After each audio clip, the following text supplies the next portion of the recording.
देख रहे हैं बिहार न्यूज टुडे और मैं हूं श्रुति चौबे आपके साथ। आज के बुलेटिन में देखेंगे महागठबंधन में कैसे सुलझा मामला, तेजस्वी यादव और मुकेश सहनी की हुई बड़ी जीत, और साथ ही ये भी जानेंगे कि सीएम फेस बनने के बाद तेजस्वी यादव ने बिहार वालों के लिए क्या बड़ा ऐलान किया। वहीं जेपी नड्डा ने बिहार आकर आरजेडी का नया फुल फॉर्म भी बताया है, ये भी जानेंगे। लेकिन आगे बढ़ने से पहले नजर डालते हैं आज के दिन भर की सुर्खियों पर। महागठबंधन में सुलझा मामला, तेजस्वी यादव को सीएम फेस घोषित किया गया, मुकेश सहनी को बनाया गया डिप्टी सीएम का उम्मीदवार। कल से महागठबंधन के नेता निकलेंगे चुनाव प्रचार पर। सीएम फेस बनने के बाद तेजस्वी यादव दिखे जोश में, नीतीश कुमार और बीजेपी पर बोला करारा हमला। कहा जेडीयू के 20 साल और मोदी के 11 साल के शासन में बिहार सबसे गरीब, अपराध भी चरम पर है। प्रशांत किशोर बोले चाहे जनस्वराज जीते या हारे, मैं बिहार नहीं छोड़ूंगा। चुनाव प्रचार के लिए प्रशांत किशोर कर रहे हैं बिहार का दौरा। आज छपरा सिवान में किया रोड शो। बिहार में जेपी नड्डा की हुई बड़ी जनसभा। आरजेडी पर बीजेपी के राष्ट्रीय अध्यक्ष ने बोला हमला, जो जमीन हड़पते हैं वो रोजगार और सुरक्षा नहीं देंगे। इसके साथ ही नड्डा ने राजद का नया नामकरण भी किया।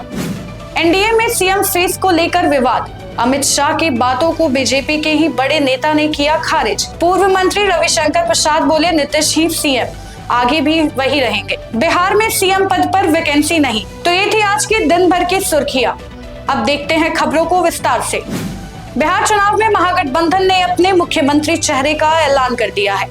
आरजेडी नेता तेजस्वी यादव होंगे महागठबंधन के सीएम फेस, जबकि 2 डिप्टी सीएम की घोषणा भी की गई है, जिसमें से एक मुकेश सहनी होंगे और दूसरे का चयन चुनाव जीतने के बाद होगा। यह ऐलान महागठबंधन की ज्वाइंट प्रेस कॉन्फ्रेंस में कांग्रेस के वरिष्ठ नेता अशोक गहलोत ने किया। देखिए ये रिपोर्ट। बिहार विधानसभा चुनाव से पहले महागठबंधन ने आखिरकार अपने मुख्यमंत्री चेहरे का ऐलान कर दिया है। महागठबंधन की ओर से आयोजित प्रेस कॉन्फ्रेंस में कांग्रेस नेता अशोक गहलोत ने तेजस्वी यादव को गठबंधन का मुख्यमंत्री पद का उम्मीदवार घोषित किया है। इसके साथ ही वीआईपी प्रमुख मुकेश सहनी को डिप्टी सीएम का चेहरा बनाया गया है। यह फैसला महागठबंधन के 7 घटक दलों RJD, Congress, CPIML, CPIM, CPI, VIP और आईपी गुप्ता की पार्टी के बीच आपसी सहमति से लिया गया है। देखिए मंत्री अशोक गहलोत ने क्या कहा। क्या बताइए, हमारा नेता तो हो गया तेजस्वी यादव, आपका नेता कौन है बता दीजिए। इससे काम नहीं चलेगा कि नीतीश कुमार के नेतृत्व में चुनाव लड़ा जाएगा। अगला मुख्यमंत्री का उम्मीदवार आपका कौन है ये उनको बताना पड़ेगा, ये हमारी मांग है। इस ऐलान के साथ ही महागठबंधन के भीतर मुख्यमंत्री चेहरे को लेकर चल रही अटकलों और मतभेद पर विराम लग गया है। बिहार चुनाव में महामुकाबले में महागठबंधन के सीएम उम्मीदवार बनते ही तेजस्वी यादव ने विरोधियों पर जोरदार हमला किया है। उन्होंने जेडीयू के कुछ नेताओं पर आरोप लगाया है कि वे नीतीश कुमार की खराब सेहत का फायदा उठाकर भाजपा के लिए काम कर रहे हैं और पार्टी को कमजोर कर रहे हैं। देखिए ये रिपोर्ट। महागठबंधन के सीएम फेस तेजस्वी यादव ने कहा कि जेडीयू के 20 साल और मोदी के 11 साल के शासन के बाद बिहार सबसे गरीब राज्य बन गया है। उन्होंने जनप्रतिनिधियों और अफसरशाही पर भी सवाल उठाए। कई घोटालों और आरोपों के बावजूद कार्रवाई नहीं होने की आलोचना की। साथ ही उन्होंने जनता से कई बड़े वादे भी किए। बीजेपी के लोगों कि अगला एनडीए का मुख्यमंत्री कौन होगा, इस पे चर्चा जरा करा लो। मोदी जी फैक्ट्री लगवाएंगे गुजरात में और विक्ट्री चाहिए बिहार में, ये नहीं होने वाला है। करप्शन से तेजस्वी कभी भी कॉम्प्रोमाइज नहीं करेगा।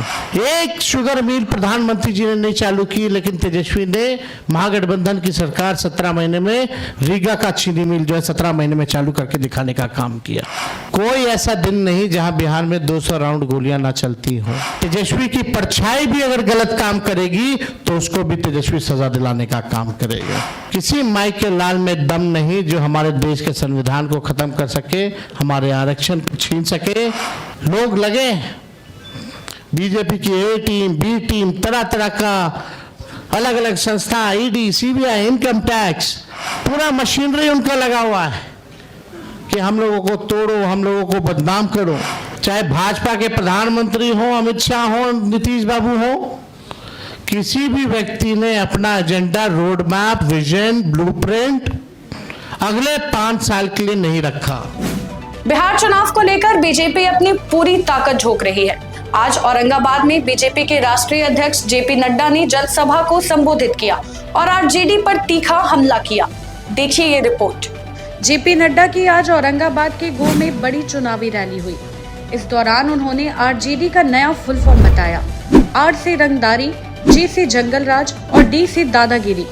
नड्डा ने कहा, जो लोग नौकरी के लिए जमीन हड़पते हैं वो क्या आपको रोजगार देंगे? जो माँ बहनों की इज्जत नहीं कर सकते वो क्या सुरक्षा देंगे? मैं एक बात और बोलना चाहता हूं। आज ये तेजस्वी और लालू यादव आज विकास की बातें कर रहे हैं। इनसे पूछो कि तुम्हारे राज में, तुम्हारी माता की राज में, तेजस्वी की माता जी के राज में और लालू जी के राज में, तेजस्वी के पिताजी के राज में किस तरीके का अंधकार था, किस तरीके के गुंडा राज था और किस तरीके से कानून व्यवस्था ठप थी। और एक बार भी आपने आज दिन तक माफी नहीं मांगी है। आज दिन तक नहीं माफी मांगी है। आप बताइए, ऐसे लोगों को माफ करोगे क्या? कभी माफ करेंगे आप? मैं आपसे निवेदन करना चाहता हूं कि ऐसे लोगों को, इनकी नीयत अभी भी बदली नहीं है। अगर ये आज शहाबुद्दीन के बेटे को टिकट देते हैं तो याद रखना, इनका जो सोच है वो गुंडों को प्रश्रय देने का सोच है, इससे ये बाहर नहीं है। तो ये थी आज की बड़ी खबरें। अब नजर डालते हैं दिन भर की खबरों पर फटाफट। केंद्रीय मंत्री अमित शाह 24 अक्टूबर को बक्सर के किला मैदान में एनडीए प्रत्याशियों के समर्थन में जनसभा करेंगे। उनके आगमन को लेकर प्रशासन और एनडीए कार्यकर्ता पूरी तैयारी में जुटे हैं। जिलाध्यक्ष ने कहा, श्री राम ने असुरों का नाश किया था, अब कलयुग में अमित शाह करेंगे। एसपीडीएम ने सुरक्षा और ट्रैफिक व्यवस्था की समीक्षा भी की है। जनसुराज प्रमुख प्रशांत किशोर ने कहा कि एनडीए के कुछ नेता अपराध और भ्रष्टाचार में आरजेडी से भी आगे निकल गए हैं। उन्होंने चेतावनी दी कि अगर जनसुराज की सरकार बनी तो स्पेशल कोर्ट बनाकर साल भर में ट्रायल कर भ्रष्ट नेताओं को जेल भेजा जाएगा। मनीष कश्यप और रितेश पांडे को टिकट देने का बचाव करते हुए बोली, जनसुराज गंगा है, इसमें छोटे नाले मिलने से इसका स्वभाव नहीं बदलता। पूर्णिया से सांसद पप्पू यादव ने बिहार विधानसभा चुनाव के बीच भाजपा नेता गिरिराज सिंह पर तीखा हमला किया है। उन्होंने कहा कि गिरिराज साइको हो चुके हैं और बीजेपी में उनकी हैसियत शिखंडी जैसी है। पप्पू यादव ने राहुल गांधी के चेहरे को महागठबंधन का वोट बैंक बताते हुए कहा कि उनके बिना किसी वर्ग का समर्थन नहीं मिलेगा। उन्होंने गिरिराज से विकास और अपनी भूमिका पर ध्यान देने की बात कही है। हाजीपुर में असामाजिक तत्वों ने भाजपा प्रत्याशी अवधेश सिंह की प्रचार गाड़ी पर हमला कर पोस्टर फाड़ दिए और चालक की पिटाई भी की। पीड़ित ने सदर थाने में केस दर्ज कराया। पुलिस सीसीटीवी खंगालकर आरोपियों की तलाश में जुटी है, जबकि भाजपा ने दोषियों पर सख्त कार्रवाई करने की मांग की है। निर्वाचन आयोग ने बिहार में बिना अनुमति प्रचार पर रोक लगा दी है। अब टीवी, रेडियो, सोशल मीडिया और अन्य डिजिटल प्लेटफॉर्म पर प्रचार सामग्री प्रसारित करने से पहले जिला स्तरीय समिति से अनुमति लेना अनिवार्य होगा। मतदान के 2 दिन पहले से किसी भी तरह का प्रचार पूरी तरह प्रबंधित रहेगा और उल्लंघन करने पर 2 साल तक जेल या जुर्माना हो सकता है। आयोग ने चैनल और सोशल मीडिया पर निगरानी बढ़ाने का भी निर्देश दिया है। दिल्ली और बिहार पुलिस की संयुक्त कार्रवाई में 4 बदमाशों का एनकाउंटर हुआ, जिसमें 3 बिहार के सीतामढ़ी निवासी थे। ये गैंग बिहार विधानसभा चुनाव से पहले दहशत फैलाने की योजना बना रहे थे। एनकाउंटर में गैंग का सरगना रंजन पाठक समेत सभी बदमाश मारे गए। इस दौरान 4 पुलिसकर्मी बुलेट प्रूफ जैकेट से सुरक्षित रहे। भोजपुरी स्टार पवन सिंह की पत्नी ज्योति सिंह कराकाट से निर्दलीय चुनाव लड़ रही है। उन्होंने कहा कि उनकी निजी जिंदगी पर अभी बात नहीं करेंगी और जनता के लिए विकास और सेवा पर ध्यान देंगी। जनसंपर्क के दौरान उन्होंने बताया कि जनता का प्यार और समर्थन ही उन्हें चुनाव लड़ने की प्रेरणा दे रहा है और यही उनकी सबसे बड़ी ताकत है। बिहार में फर्जी शैक्षणिक प्रमाण पत्र के आधार पर संविदा शिक्षकों की नियुक्ति का मामला सामने आया है।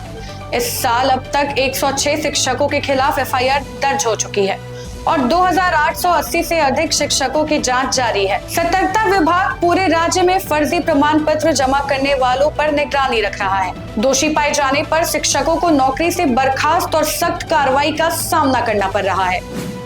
बिहार सरकार ने छठ पर्व और विधानसभा चुनाव को देखते हुए अक्टूबर माह के वेतन समय से पहले देने का फैसला किया है।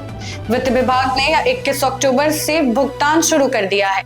आमतौर पर वेतन महीने के अंत में मिलता है, लेकिन यह लगातार दूसरा महीना है जब सरकार ने त्योहारों के कारण पहले वेतन जारी किए हैं।